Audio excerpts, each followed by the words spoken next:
Hey guys, don't mind me, I'm just trying to get over my thoughts on this UFO briefing in Congress. I'm sure I feel the exact same way a lot of you out there feel. I've been hearing that a lot of people in the disclosure community are not taking the news of, the briefing very well because it was just a huge nothingburger. Just like my show promo tonight. I hope you guys like the little thumbnail I put on the show promo. Everyone keeps calling it a nothingburger, and I just had to hold on, let me look something up here. So basically, I just had to look up the definition for a nothingburger because it's just so funny. Everyone keeps saying it, and I just had to come up with something with it. So here, let me share this here with you all. This is the definition of a nothingburger. All right. So a nothingburger, something that is or turns out to be insignificant or lacking in substance. And it's a noun. It's a nothingburger. It's a burger with nothing. So, that's where I'm at with after watching this briefing in Congress, the Pentagon's briefing with Congress, and it was very disappointing. So my friends over at Third Face of Moon actually did an interview with Dr. Greer and kind of went through a lot of clips from the hearing. And I really like the way they put it together. So on tonight's show, I'm planning on kind of going over that with you all. I'm going to just kind of pull up the different clips that they brought out, maybe play a little bit of their interview. But I highly recommend going over to Third Face of Moon, checking out that interview if you haven't already done that. And, before I get into that, I just want to say, a lot of people in the kind of disclosure community sometimes have problems with Greer. And I just want to say, whatever, the thing is with, his personality or whatever aside, I feel that he's done a lot of work that is important in the disclosure community when it comes to kind of being a liaison between the government and, being an official disclosure representative to kind of get the government to do more work in all this. So I think he's important in that aspect. And I just want to say that because, a lot of people are have something to say about him. So I just want to share that before I get into tonight's show. Also, before I get started here, please, if you haven't already, if you don't know already, I have really amazing art out there called shaman spears, which I invented myself. They're for channeling energy. I never make any two the same. They're basically a mix between wands and spears, and they're all over at shamanspears.com. They're actually filled with Santa collect from sacred places around the world down the insides. The bamboo is hollow, and I fill them with copper coils, crystals, magnets, and Santa collect from around the world, and magnets. They're all autographed by yours truly, and I have a few from 2 collections left right now. I've just begun my new collection, and I'm gonna be moving to another spot in the Hollywood Hills, by the end of this month, and I'm really excited about that because I'll have way more space to get into my art and get all mad scientist mode into that. So that's gonna be a lot of fun. So definitely looking forward to that. I'm gonna have a new collection hopefully soon here once I get all moved in there. Also, I have an event coming up, which is the Mount Shasta Summer Conference, which is July 7th through 10th. And there's going to be a lot of amazing speakers there. For some reason, I don't have one to mention here, but I have Laura Eisenhower, Alex Collier, Brad Olson, Brooks Agnew, Ben Chastain from Edge of Wonder. He's not listed on here for some reason. My friend Sam Kaiwas. A lot of good friends of mine are going to be there. It's going to be a really great show, and I'm really excited about it. So if you want to go, please, and you want to support me speaking there, I'm still selling 3 speaker tickets, and all you do is you go click here and to purchase the tickets, and it'll give you all the information you need. I really need to get these tickets sold, you guys. There's 3-day passes here. These are 3-day passes. So if you buy a ticket, I will you'll get sent a confirmation code, and the venue will have your name. And yeah. So what this does not include is your plane tickets or your travel to the event and your lodging for the event. That is up to you. I've had a lot of people hit me up in my email and ask me about where I'm staying and how to get there, and that's all up to you. But I am selling these tickets, and it would be very much appreciated if you could purchase them off me instead of the actual event, because I have to sell these in order to this is kind of my way of getting paid to be a speaker there, is selling the tickets, these 3 tickets myself. So would be much appreciated. And again, you just go here, click here on my website, shamanspears.com, and yeah, you will get sent the information. All right. So also,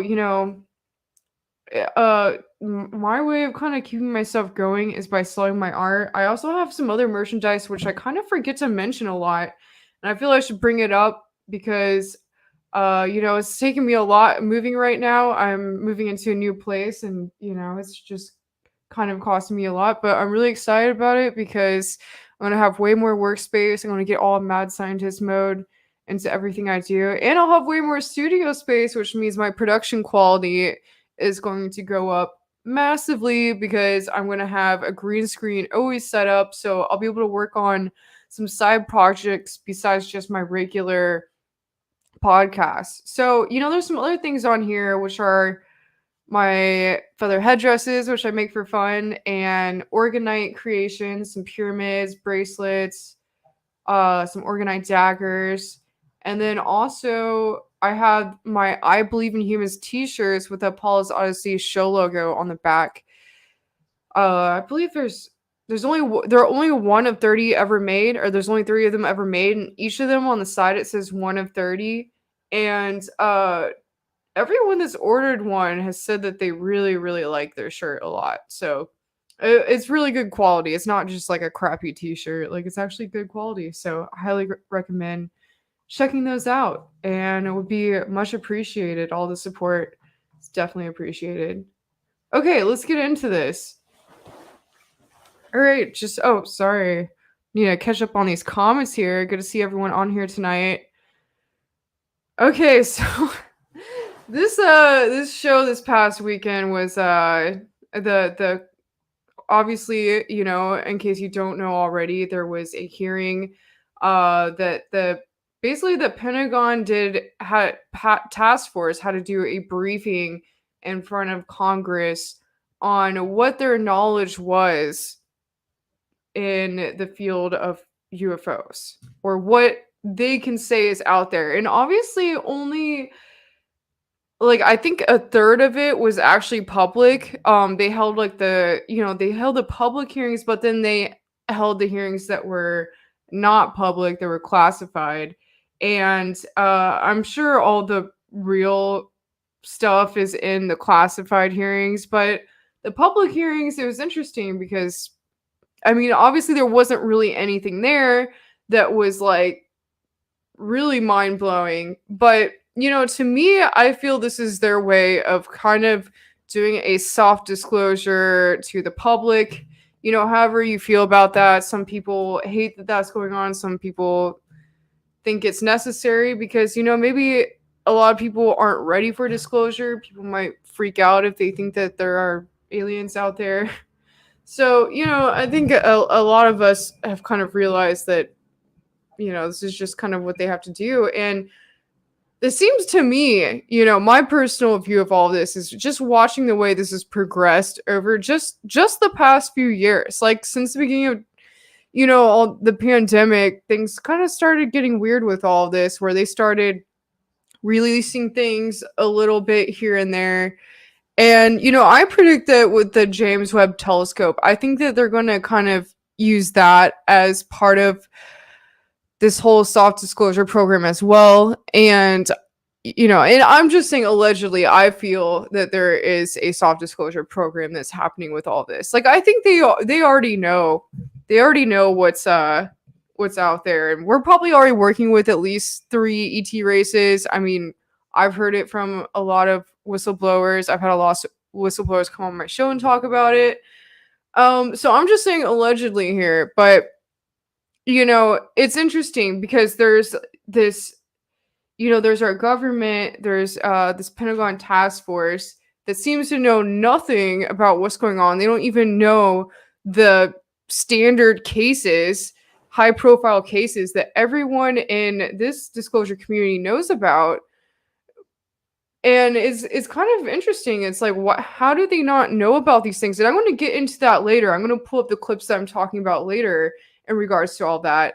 But, it's just, it's weird. It's like, what are they doing here? And I feel that, this is kind of their way of like really easing this on to the public in the most gradual and drawn out way possible, because I don't know, maybe they feel it's necessary. But, and then there's also the shadow government aspect of this.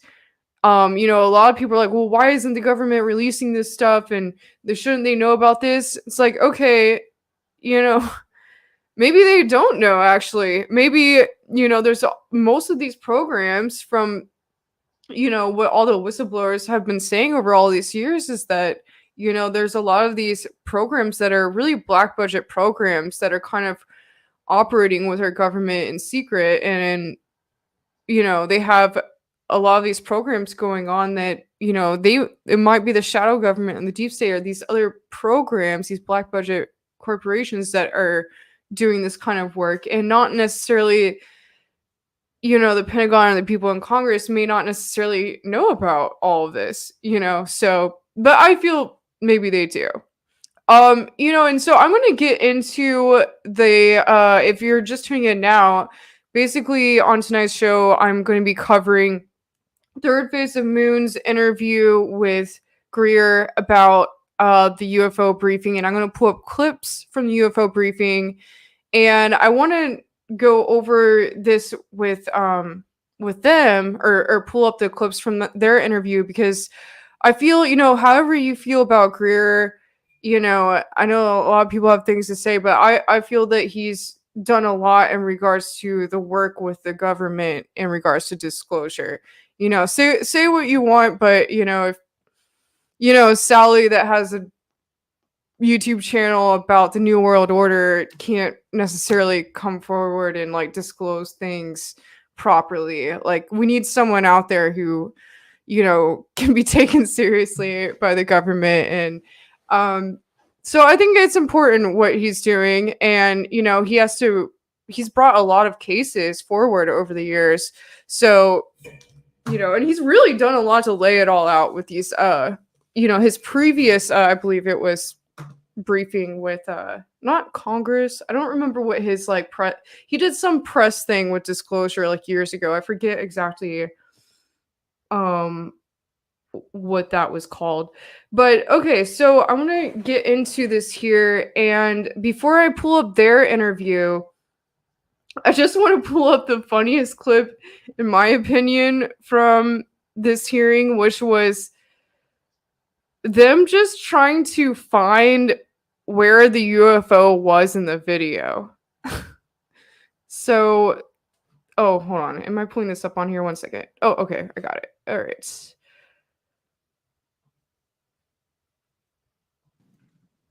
So this is them they're just trying in Congress, trying to pull up the clip. That's, in many cases, that's all that a report may include. And in many other cases, we have far less than this. As we detailed in both the unclassified and classified versions of the preliminary assessment released by the Office of the Director of National Intelligence last June, this often limited amount of high-quality data and reporting hampers our ability to draw firm conclusions. Okay, so I'm not sure if I played that at the right part, but it's just hilarious that, you know, they're like showing like nothing. Like apparently that was like the only clip they even really pulled up during the whole briefing. When, you know, as I'm sure a lot of you know on here, there's been like so much covered, like so much footage sent in.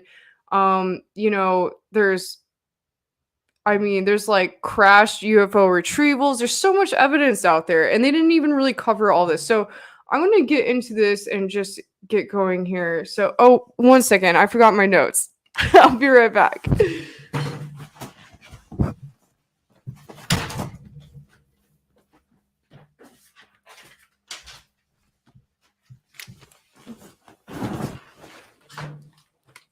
Sorry, my spaceship here is kind of like a cockpit, so I had to like hop out of it. So if you're wondering what I'm doing there, I literally can't even pull back my chair. I just have to like, it's just kind of like my spaceship cockpit. I just have to hop into it. So all right.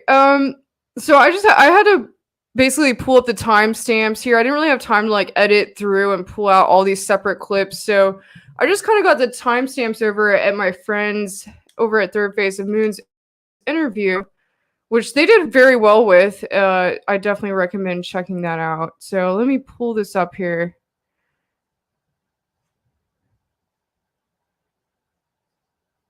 So this is their video. Breaking news, what Greer just told us changes everything. I definitely recommend watching this. I mean, they really did a good job with it. So you start with first timestamp I have here.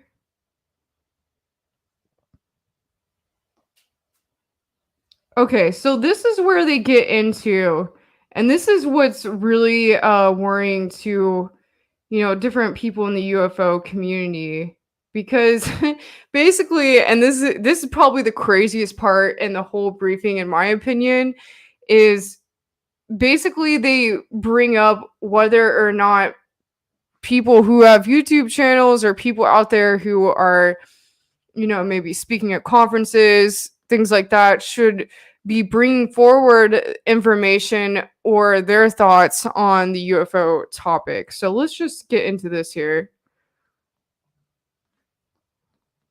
Obviously, this topic of UAPs has attracted. I predict a historic event in 20.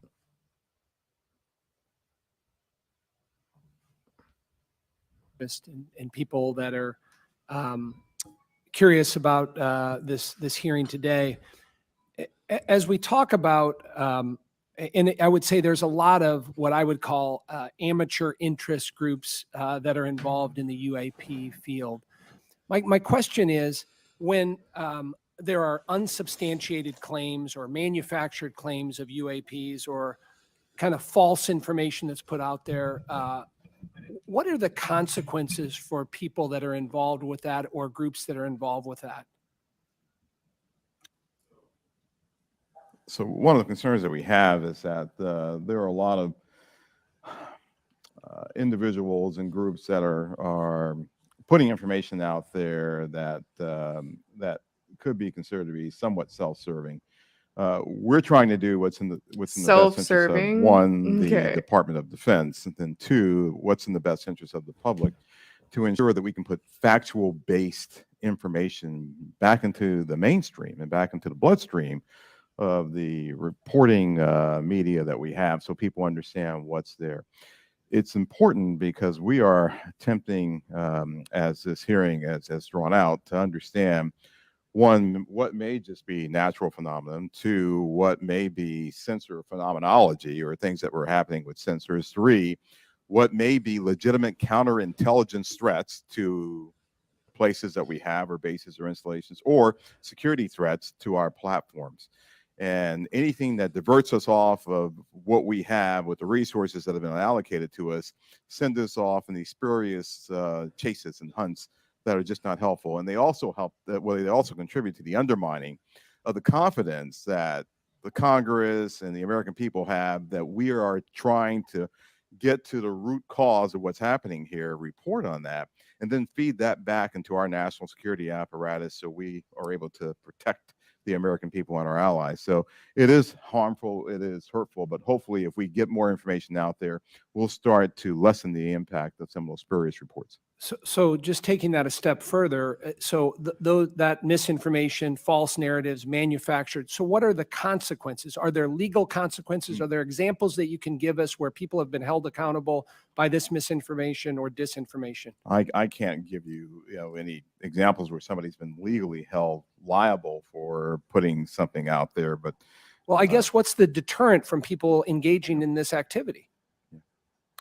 I don't know. I don't have that answer. That's something that welcome the dialogue with Congress to talk about that with the members who help legislate those laws. So it's Okay, wow. I'm sorry, but that was crazy. I mean, basically what they said there is that, it's not okay for anyone else out there to be sharing any information at all regarding ufology or disclosure, because it makes things more difficult for them. And this is really weird, because basically they're bringing up the fact that they're like, oh, well, maybe should there be consequences for people who are doing this? And it's almost like they're trying to put that out there, like, okay, is that something that's going to change in the future? And what kind of comes to mind for me with this is obviously the World Economic Forum has been meeting over the past I believe since March 24th, and it's still going on. And from my understanding, something that was brought up there was basically the whole agenda of free speech reformation. So I find this really worrying. Like this is one aspect of it. Obviously, there's like many other things going on in today's world that could give them a reason to censor our free speech, different topics that people may be talking about online these days and sharing their own opinions about, which I personally believe anyone has any right to do. I believe that everyone should always have a freedom to question authority, to question, what is being posed on them. And I believe that everyone should have the authority to question, or should have the right to question or bring up what has been happening in regards to ufology and disclosure. And I think it's really crazy that they would even bring up the fact that this is, it's not like the government has done much in regards to disclosing anything in regards to UFO disclosure over the past ever, really. So why is this something that's being questioned right now? I mean, I feel that the only reason why this is happening right now, why these hearings are happening, is because of people out there who have been, researching and bringing forward their information for years, and speaking at these different conferences, and like the work Greer has done and the work that you know, a lot of people out there have been doing for years and years in regards to disclosure. And you know, I just, it's like, to me, it's like, why would they even bring that up? Is like the reason why this is all happening is because of these people bringing forward all this information. In my opinion, I feel that that's why this has been happening in the past couple of years. It's kind of gotten to a point where it's like they can't hide this stuff anymore. It's like for the longest time they could just, you know, call people crazy, call them a conspiracy theorist, and then, you know, they would never have to, you know, bring up that they have these suppressed technologies, or, you know, whatever, they're working with ET races or whatever's going on, you know. But now it's kind of gotten to a point where it's like, okay, everyone's kind of questioning this now, and everyone wants to know. I mean, I even feel, you know, the whole Storm Area 51 thing that happened the other year, I believe that was in like 2019. It was really a joke, but in a way, it was I kind of feel that a lot actually happened with disclosure after that happened. So I really do feel that the public, you know, asking questions and coming forward and, you know, actually demanding answers is what is causing things to change. I really do feel that way. I mean, I've seen it with my own eyes, and I don't think this would be happening, or the disclosure in any light would be happening, if it weren't for all these people coming forward and demanding answers and asking the questions that need to be asked. So I think it's you know, at least we're getting somewhere. At least something's happening. And, you know, whether or not, like, you know, so as I said earlier, it's like maybe these people don't actually know what's going on and they're just hired as like these mouthpieces, or maybe they do and they're just completely not, you know, just completely falsifying all the evidence or not giving any of the answers to the public that deserves it. I don't know. I don't know which way it is. You know, and before I go back into this interview, you know, Greer actually pulled up a really interesting point, and basically that was not, I don't have the timestamp for this, but I just, you know, want to say because I think it's interesting too, that he brought up the point that maybe these people are going through, you know, kind of an awakening process. You know, like, I'm sure a lot of people that are watching this show tonight probably have a general belief in aliens or disclosure. You know, maybe they do, maybe they don't. But I'm sure most people watching probably do at this point. But, you know, a lot of people out there actually still have problems with accepting the idea that there could be aliens out there. And obviously, you know, Hollywood and mainstream media poses it as like aliens as this like huge threat to humanity that could, and I don't really see it that way. I mean, I think if they were a threat to the human race, they would have been all along, you know, or like that we would have already been invaded by now. We probably already have been, and, you know, it wasn't really an issue. And so those are my thoughts on it. But I feel that, you know, and I feel the way I do, you know, like I know that there's ETs out there. I know. And I'm sure a lot of you think the same way. But, you know, there's probably a lot of people out there that can't accept that. And there's actually a large majority of people out there, I believe, that can't accept it. And maybe as Greer brought up, you know, at the end of this interview, maybe there's some people in Congress, or maybe like most of Congress, and even maybe some of these people in the Pentagon task force are going through that point where they're having this, like, you know, going through this phase, this kind of traumatic phase of awakening to the fact that maybe they are out there when they never thought that they were. You know, that's something that could very likely be happening. And I don't really recall personally ever having that crazy awakening process. Like, I don't know. I think it was just kind of the way I was brought up and everything. You know, I was raised by like energy healer people, and things like that. But I've heard like a lot of people kind of have these stories of going through this crazy awakening experience where they realize, once they like realize some information about what's going on in the government and in the world, they kind of go through this like process of almost being traumatized because they realize that they've been lied to all along. And and that can be traumatic for some people. And so I just want to bring that up. Like it could be very likely that maybe some of these people in these suits sitting there in DC are going through that right now. Maybe they're like, wow, they just bought all the Kool-Aid this whole time about people that believe in this stuff. They're just conspiracy theorists and that there's no evidence out there. And now they're realizing like, oh, maybe there is something to this, and they don't want to accept it. Like they don't even want to hear the information. I don't know. Just bring that up. So, okay. So that's what my thoughts on that clip right there. And okay, so I'm going to go into the next part of this here.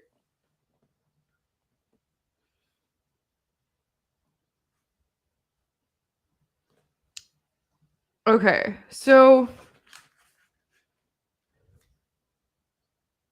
I'm going to bring up the different clips that they kind of brought up during this show because they did a really good job of it.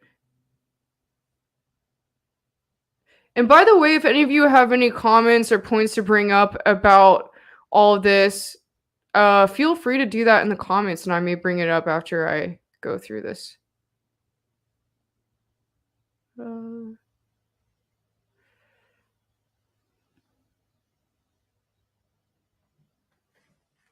It's concerning, just the language that was brought up, and we're looking at it very closely. Do you guys see this app right here?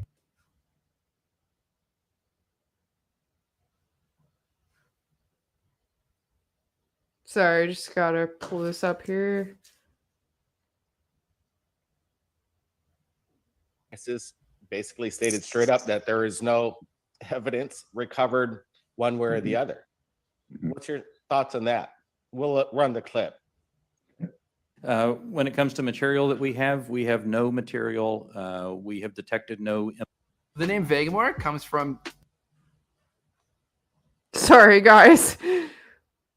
I need to get rid of these ads. Okay. Within the UAP task force that would suggest it's anything non-terrestrial in origin. So there's when I say unexplained, I mean everything from too little data to the data that we have doesn't point us towards an explanation, but we'll go wherever the data takes us. Again, we've made no assumptions about what this is or isn't. We're committed to understanding these, and so we'll go wherever that data takes us. Thank you. That's very helpful. And so I think it bears emphasis. When you say we can't explain, everything that you can't explain is in a bucket called data. Is that correct? And that would mean data collected by sensors, visual observations, everything that we can't explain, quote unquote, is in a bucket called data.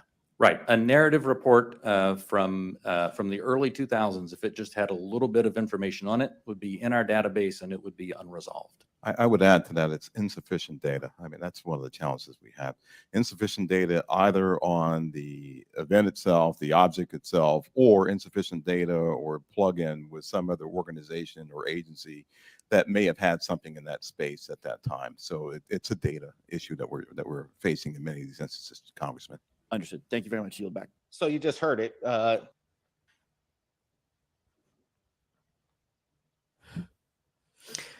Okay. So, this is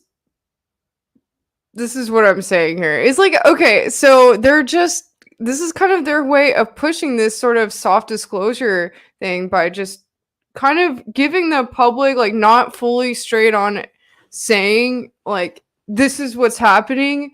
They're just saying, like, we're not going to deny it. Like, we got all this data, we have all this evidence, but we can't necessarily say that they're off-world craft because we don't know, like, we're not sure what all the data, or the information or evidence we have what it means.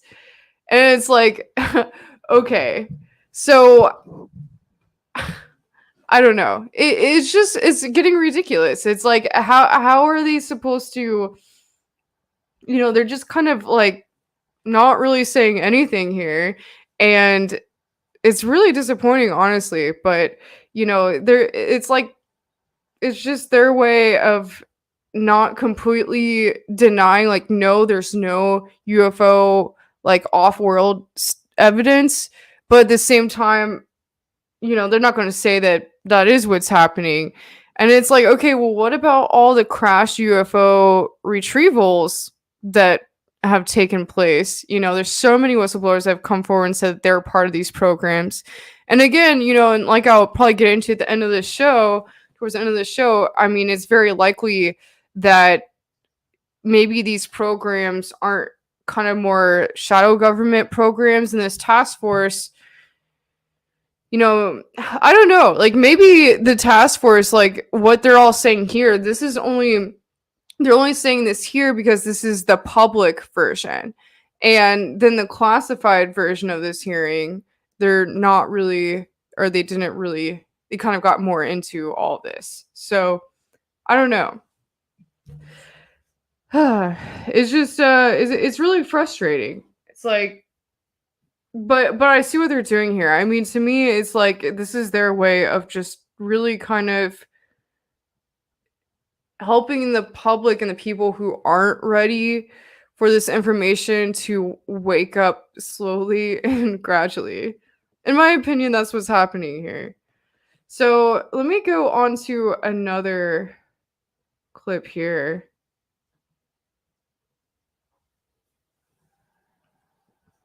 So this part was interesting too. Basically, they talk about how they have no awareness of any of these incidents taking place. Like, they literally, this is actually probably the craziest clip here, in my opinion, or one of the craziest parts of this. Because they basically just say that they don't even know about any of the biggest cases. Sorry, let me pull this up here.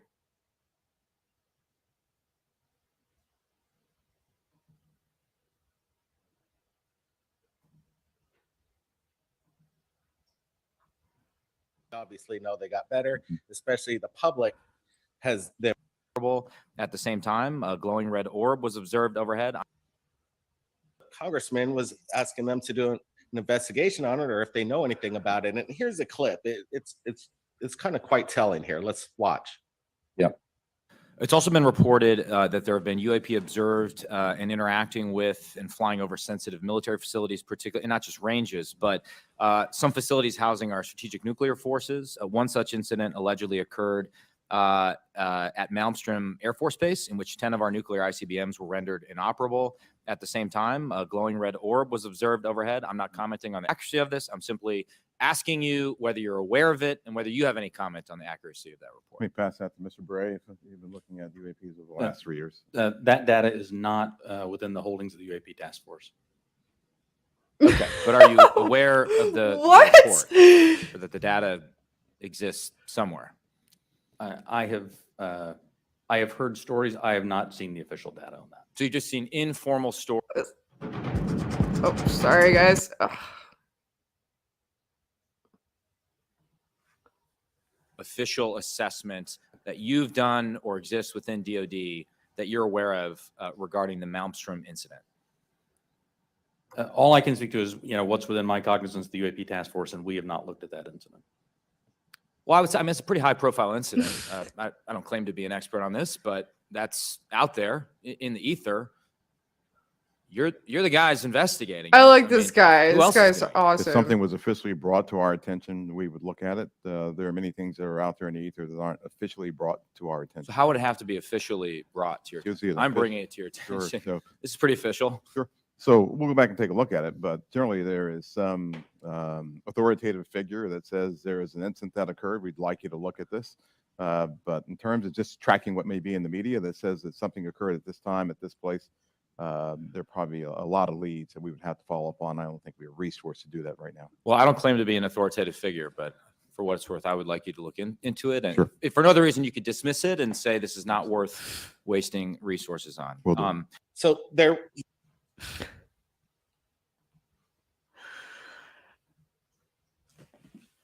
Oh my God. Okay. That was great, honestly, right there. Just from the perspective of this guy, Mr. Gallagher. That guy is awesome. I mean, I don't know who this guy is, but he just like really kind of laid it in on them. He's like, how do you not even know about any of these cases? Like, how do you not know about them? Just you seriously have no idea about like all of these cases. And and basically, so they start going through these different cases, and like literally it's like they're just like, well, we're not aware of this. Like, our task force isn't aware of this. And it's like, okay, but aren't you supposed to be the people handling this? Like, isn't that what this task force was created for, was to handle these cases? So how are you not aware of these cases that are like the biggest cases out there with the most evidence and the most witnesses, especially one like, the Maelstrom incident, or the one where, basically all of our nuclear facilities were disarmed? I mean, that's something that, our government should be aware of if that's happening, because that's pretty major in regards to our military defense, you would think. So, I mean, this is getting kind of crazy. It's just, this guy, Mr. Gallagher, I really like this guy. He just like really kind of laid it in on them. He's like, well, they're saying like, we need a person of authority. He's like, well, I mean, I'm not going to say I'm a person of authority, but like, here, I'm giving you the information, and it's just kind of crazy. It's like, I mean, how much more authority what kind of authority do they need exactly to have this information? I mean, what are they alluding to when they say that? So I don't know. This is just really crazy. It's like, how are they not aware of this stuff? Like, either they're flat out blatantly lying, which is not cool, definitely not cool, or they literally don't even know, which is like, how do they not know when they're like the task force that's supposed to be working on this? Like, they're obviously not doing their job very well or at all. I mean, it's like, where are they getting the information from? Like, who are they even like going out there and trying to find information? Or are they just like kind of trained to be like spokespeople? I don't know. It's crazy. I mean, there's literally so many cases out there that are credible that they haven't even brought up. It's so insane. So sorry, just looking at your comments here. Oh, geez, sorry. Sorry, I just lost everything. Okay. Let me go to the next part here. And some people are saying keep playing it, gets better. I'm just playing what the clips that were brought up in this interview, because I didn't have the time to go through everything. So sorry, I can't play that one anymore because it's not from the actual video. All right, so the next part here, and I just want to get into what Greer says about, he says that this is the most important question. And I kind of want to like, just let him speak a little bit on this here and say what he thought about this. And then we'll get into it. Probably thought was quite interesting in regards to the Admiral Wilson files, where yes, pretty much very important. I think that was the most important thing of the whole hearing. Let's listen to that clip real quick. Yeah. Are you aware of a document that appeared around 2019, sometimes called the Admiral Wilson Memo or EW Notes Memo? I am not. You're not. I'm not personally aware of that. Okay. This is a document in which, again, I'm not commenting on the veracity. I was hoping you would help me with that, in which a former head of DIA claims to have had a conversation with the Dr. Eric Wilson and claims to have sort of been made aware of certain contractors or DoD programs that he tried to get fuller access to and was denied access to. So you're not aware of that? I'm not aware, Congressman.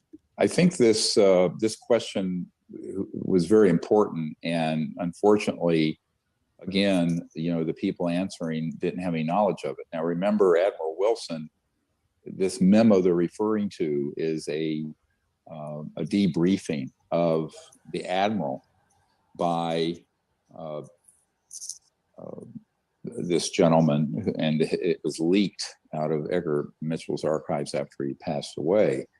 But it was about the meeting I had with Admiral Wilson, who was the head of intelligence, J2, for the Joint Chiefs of Staff. And this was 25 years ago. This is 1997, April 1997.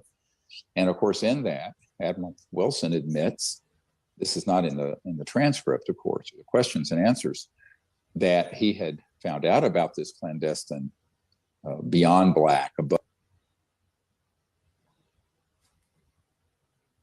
Sorry, I really need to figure out how to get rid of these ads. Group, but had been threatened with demotion and more for if he didn't back off of the inquiries. Now, remember that his inquiries about this happened after we provided enough actionable intelligence to him through channels, courier, prior to the meeting. And at the meeting, of course, I brought astronaut Edgar Mitchell there so he could learn. He really didn't have any information on the subject way back then. But also I had my military advisor and a military witness, whistleblower, and my assistant, Sherry Adamek. So that was going to be a 45-minute stand-up briefing. It went on for, I think, nearly 3 hours. Okay, I just wanted him to talk a little there on what that case was exactly about, so you guys have a better idea. But you know, it's interesting because basically they're bringing up this, you know, the fact that there has been a briefing of, you know, these like shadow government programs before, and whether the task force was aware of that, and they said like, no, we don't know about that. And it was kind of crazy because the way they responded to that, to me, their body language and everything, it seemed like they were very much not aware. They had no idea. And that's something that they should definitely be aware of. So this is what I'm saying here. It seems like there's this separation going on where, you know, this task force, they're not necessarily working with these shadow government programs that are really doing this work. So it's just kind of crazy to see this. Honestly, it's kind of depressing. It's like, okay, well, how would you not be aware of this? Like, this is so important. And it's very, there's a lot of evidence there. I mean, it's very credible. So shouldn't they be looking into that? So that just goes to show, like, they have no idea what's going on. There's just a complete separation from the shadow government and our government, or this task force. And I mean, it's crazy. So, all right.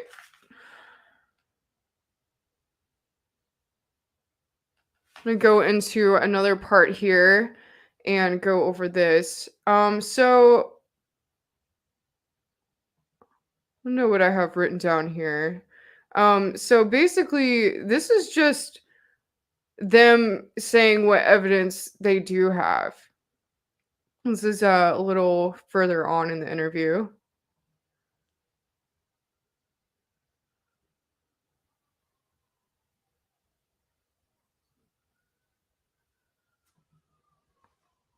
Nothing there. Nothing would suggest non-terrestrial origin. But a number of these UAPs, you said, we can't explain. Again, in the service of sort of reducing speculation and conspiracy theories, we can't explain can range from a visual observation that was distant on a foggy night, we don't know what it is, to we've found an organic material that we can't identify, right? Those are radically different worlds. So when you say we can't explain, give the public a little bit better sense of where on that spectrum of we can't explain we are. Are we holding materials, organic or inorganic, that we don't know about? Are we, picking up emanations that are something other than light or infrared that could be deemed to be communications? Give us a sense for what you mean when you say we can't explain. Sure. When I say we can't explain, I mean exactly as you described there, that there is a lot of information, like the video that we showed, in which there's simply too little data to create a reasonable explanation. There are a small handful of cases in which we have more data that our analysis simply hasn't been able to fully pull together a picture of what happened. And those are the cases where we talk about where we see some indications of flight characteristics or signature management that are not what we had expected. When it comes to material that we have no material. We have detected no emanations within the UAP task force that would suggest it's anything non-terrestrial in origin. Well, what this says to me, if that's a factual statement,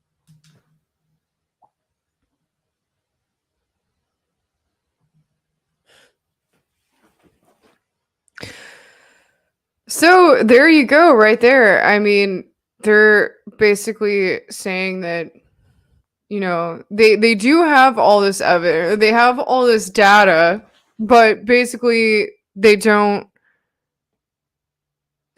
really say for sure what the data is that they have. And, I'm just trying to tell people what they're saying with this, and it's like, okay, so are they just, is this their way of just not saying like that this is what it is, or they can't say that this is something that's from off planet, or if it's actually something that came from another foreign powers government program, like maybe it's like a Chinese or Russian spy plane. Who knows? So I guess maybe that's what they're trying to say there. Also there's the fact that, so I thought this was interesting. This whole briefing, they always talk about how they haven't seen anything that's from off-world or extraterrestrial. But at no point during this briefing did they talk about anything that may be interterrestrial, which, there's been a lot of cases of UFOs or craft, flying saucer looking disc type craft, coming in and out of the ocean, being seen coming up out of the ocean, going back into the ocean. There are a lot of cases of this. And I know for a fact, there's a lot of different different programs, different aerospace agencies. I don't want to name any of them, but spacefaring kind of tech agencies and things like that are aware of this. And at no point in the interview or in the show the briefing, do they talk about this. They only talk about extraterrestrial, not interterrestrial. And by interterrestrial, I mean like inner Earth beings, like inner Earth, craft that's coming up out of the ocean. They don't mention that at all. And I think that's kind of interesting. Like they keep saying like, we have no evidence that anything is extraterrestrial, but they don't ever mention interterrestrial. They never mention that. And I think that's interesting. Maybe there's something there to that. So just saying, I just wanted to throw that in there.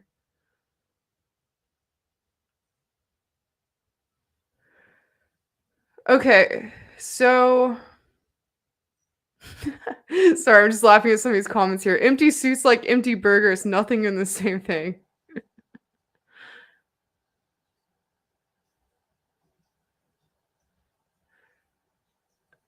Okay, so all right, so there was one part.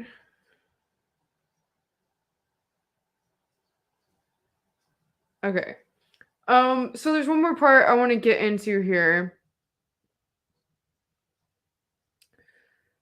Let me see here.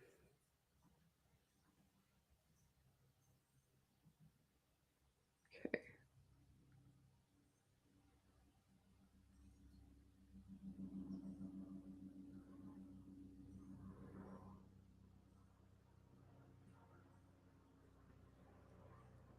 Firstly, do you have a clear and repeatable process to check with compartmented programs about whether a UAP sighting is attributable to a U.S. aircraft? Secondly, does the AIMSOG staff have the clearances and read-ons that they need to investigate all of these incidents? And thirdly, when your staff cannot be read on, are your questions to those who are read on even being answered? So I'll start, and then I'll pass that to Mr. Bray.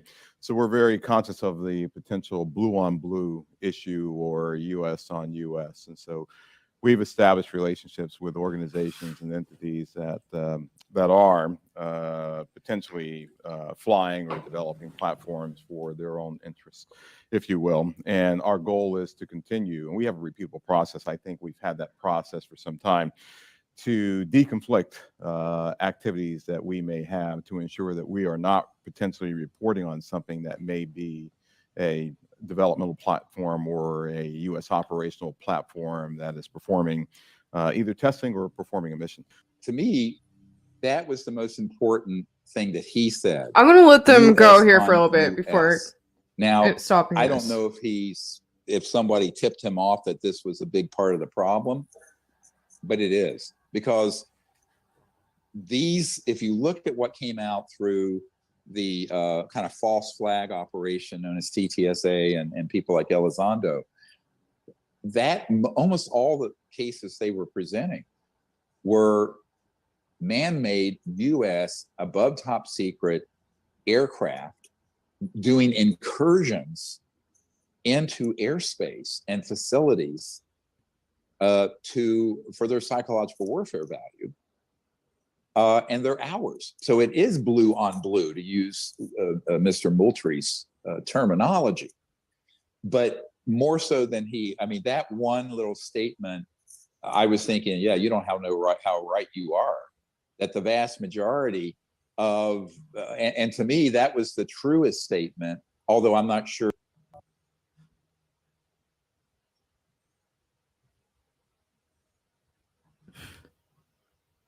Like I am right now, is that the vast majority of these encounters that have been over sensitive installations are our illegal covert aerospace program that he may not know about. But they need to be thinking that way, because right now they're going, it's from China, it's from here, or maybe it's from outer space and it's alien. When the vast majority of the things that have been concocted as a threat and presented as a threat are actually been just made out of whole cloth by humans. Okay, so that's everything I had to share from their show, and I just wanted to let Greer talk for a little bit on that point, because I think that's really important point to bring up, the fact that and obviously they wouldn't bring this up in the hearing, that this could be a Project Bluebeam situation that's happening too. Like, maybe this is and it might not necessarily be our government, it could be a shadow government thing that's happening where that our government might not even necessarily be aware of, where they're preparing for the whole Project Bluebeam fake alien invasion incident. A lot of people have said, like, maybe all of this happening over the past few years in regards to disclosure is really just, it's not really them actually wanting to disclose anything, it's them just prepping people for and putting people in this fear-based mindset to prepare people for a fake alien invasion, false bogus banner type event. So, there's that. And, I just feel like, people always bring that up. And I feel at this point, like, doesn't everyone already know about this at this point? Like, if most people know about Project Bluebeam, like, can they even do it anymore?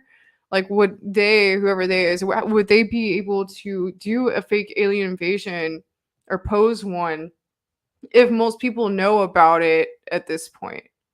So I just want to bring that up because I don't know. That's my thought on it, honestly. But then it's like, I brought this up to people before and they're like, well, Apolla, you know about this and you're like in the whole disclosure community, but most people out there don't really know about Project Bluebeam and these kinds of things because they just think it's some weird conspiracy theory stuff. They don't even look into it. They don't know. And I guess that could be true. I don't know how many more of those kind of people there are out there. I guess just people that only watch CNN all day, every day, maybe in that state. I don't know. So it's interesting, what's going on with all this. And a lot of people are saying this is disappointing. And a lot of people in the disclosure community are saying, like, they didn't come out with anything. This is disappointing. But, to me, just the fact that they're coming out and doing this hearing, that at least is like, okay, maybe this is just, it's like, at least we're getting somewhere here. We're starting to get somewhere. I mean, this could be just the first one of many. Maybe there'll be many more in the coming months. But like I said earlier, just people demanding answers. I think that's what's the most important thing right now is like, that's probably why this is all happening in the first place is because people are demanding answers. And I think, that's what needs to happen. That's probably why this is all happening. And it's pretty amazing, honestly. So, just the fact that obviously these task force, either they are blatantly lying, saying they don't have this information, or they're really not aware, and there's this shadow government aspect to all this, which is kind of scary, honestly, because I mean, that just means that our government has absolutely no control over what's going on, and it's this shadow government that's literally controlling everything. So, yeah, that's pretty scary to think about, and most likely what's going on, in my opinion, allegedly. But yeah, so that's all I have for you all tonight. I just wanted to go over all of this. I actually had an interview planned for today, and then I just decided it'd be better if I went through all of this because I haven't done that yet. I'm sure you guys have like seen most of this by now, or most of these clips, but I just want to go over it in my own way and give you all my thoughts on it. So tomorrow I'm going to be interviewing James Gilliland on UFO posers, and so it should be an interesting interview. It's gonna be at the same time tomorrow, 5 p.m. Pacific, as usual, so I'm really excited for that show. So please tune in tomorrow. It's gonna be a good one. We're gonna kind of go over all this, and he says UFO posers as in the UFO posers in the government. I don't really think we'll be getting into anyone in the actual disclosure community. At least I won't want to. So it should be a good show tomorrow. So definitely tune in tomorrow. And after that, I'm actually going to be in the process of moving to my new place. So I don't know if I will have a show next Wednesday. Most likely I won't be. I'm still going to be in Hollywood Hills, just moving to a different spot in the Hollywood Hills. And I'm really excited about it because I'm going to have way more space to work on all my projects, and for my show it's going to be really good because I'm going to be able to put up some different sets, another set for just working on other projects besides just live shows. So it's going to be really good. and I'm really excited about it. So probably no live show next week. It's gonna be a lot for me with moving and everything. And I may not necessarily be around till like the 15th because I may be traveling around, but if I am traveling around, I'll be bringing my show on the road with me. Because I can move my stuff into my new place at the beginning of this month, but I won't be able to officially like really move in until the 15th. So I'm going to be kind of like in a weird limbo stage for a while. I want to remind you all to, if you haven't yet, I should have pulled this up. Disclosure Fest is happening next month, towards the end of the month, next month on the summer solstice. And that's going to be a really great event. I'm going to be selling my shaman spears there, my handcrafted energy channeling devices. So I'm really excited about that. I won't be speaking at that event, but Laura Eisenhower and Brad Olson, my dear homies, will be, and it's going to be a good event. I haven't sold my spears in person since the Conscious Life Expo, I think. So it'll be cool to see everyone's faces, and I should have a pretty decent new collection by that point, or at least a few more than I have right now. So I'm excited for that. If you want to buy some spears that are on my site now before they sell out at that event, I highly recommend it. I don't know how many I'll be selling at that event. So just, yeah, I have 2 collections left here now. By the way, they're all uniquely handcrafted energy channeling devices that I've invented myself.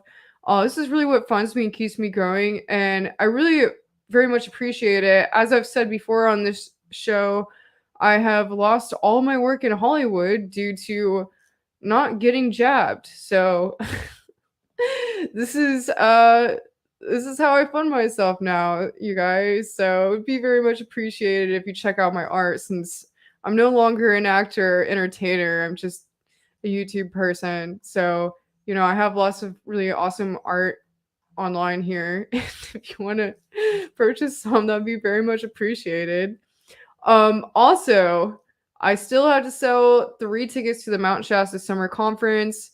I have 3-day passes left now. 3-day passes left. And I need to get these sold because that's what funds me getting up there to the event. And the Mount Shasta Summer Conference is going to be happening July 7th through 10th. It's going to be a really amazing event. A lot of really good friends of mine are going to be speaking there as well. And it's going to be a really, really good time.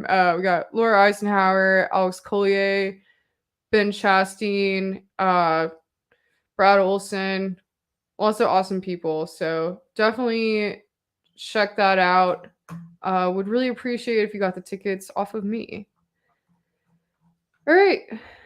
So again, please tune in for tomorrow's show with James Gilliland. That's going to be at 5 p.m. Pacific, 8 p.m. Eastern time.